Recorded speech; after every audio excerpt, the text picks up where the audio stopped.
Maswera say good evening, Lichona Njani.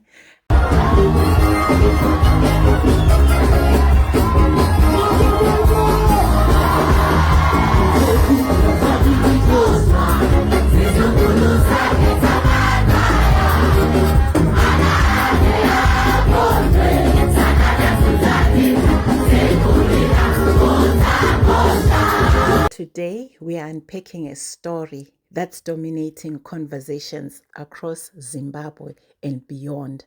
Prophet Walter Magaya's court case, his bail release, and the reactions that followed. Now, before we begin, we need to understand what this moment means for justice, for faith, and for the people directly affected by it. So, earlier today, the High Court Judge, Justice Gibson Mandaza, granted Prophet Walter Magaya bail of $3,000. The decision means Magaya will not remain in custody as his case proceeds through the courts.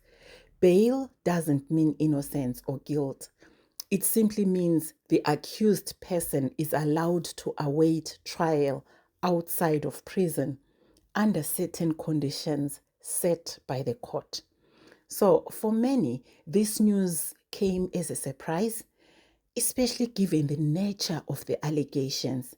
Serious accusations of sexual assault and abuse of power. Others, however, saw it as a normal step in legal procedure, reminding the public that everyone deserves a fair trial. But even as that news broke, fresh and dramatic updates began circulating online. So, according to the journalist Hopol Chimono and other social media reports, about 12 CID officers were said to be waiting at Harare Remand Prison shortly after Magaya's release, allegedly prepared to rearrest him. It's also being claimed that a police officer has come forward alleging that his daughter was a victim, which could further complicate the case. So are we saying if a police report and then people have to take it serious? I think everyone matters, isn't it? Everyone matters.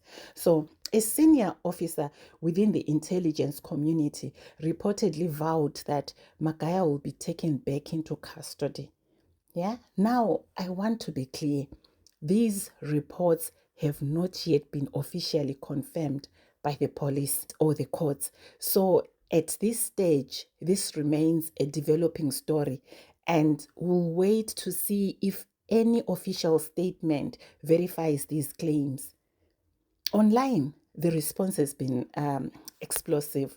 Some are celebrating his release, calling it a sign that truth will prevail and that the prophet will finally have his day in court. But others are expressing outrage and disbelief, saying that granting bail in such a sensitive case could discourage victims from coming forward. So, scrolling through Facebook and X, Twitter, you can feel the divide. Some say justice is working. Let him prove his innocence. Others are writing that power always protects itself. You know, this is important. This story is not just legal, it's emotional, spiritual, and political all at once.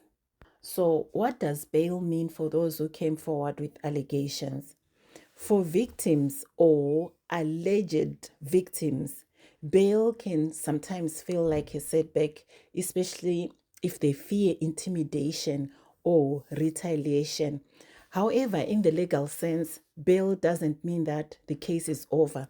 The trial process will still go on, and all evidence must still be presented before the court. What's crucial now is that the witnesses and the alleged victims are protected, that investigations remain independent, and that no one on either side is silenced or threatened. Because true justice depends on both courage and fairness. This story isn't just about one man or one case. It's about how Zimbabwe handles powerful figures under scrutiny. When faith influence and politics intersect, justice becomes a delicate dance. And it also raises a larger question. Can a society deeply rooted in religion and hierarchy create a fair system that treats everyone equal before the law?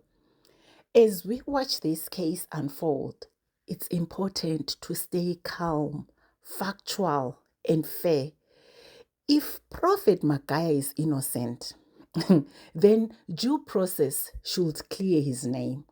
If he's guilty, then justice must be saved without fear or favor. But beyond all the headlines, I think we should also ask, how do we balance faith and justice when our spiritual leaders face serious allegations? And what lessons can we learn about power, truth, and accountability in our society? Let's keep these conversations open in the comments there, respectfully and thoughtfully. Thank you for watching Conversations with Anicia. Remember, in moments like this, truth matters, but so does empathy.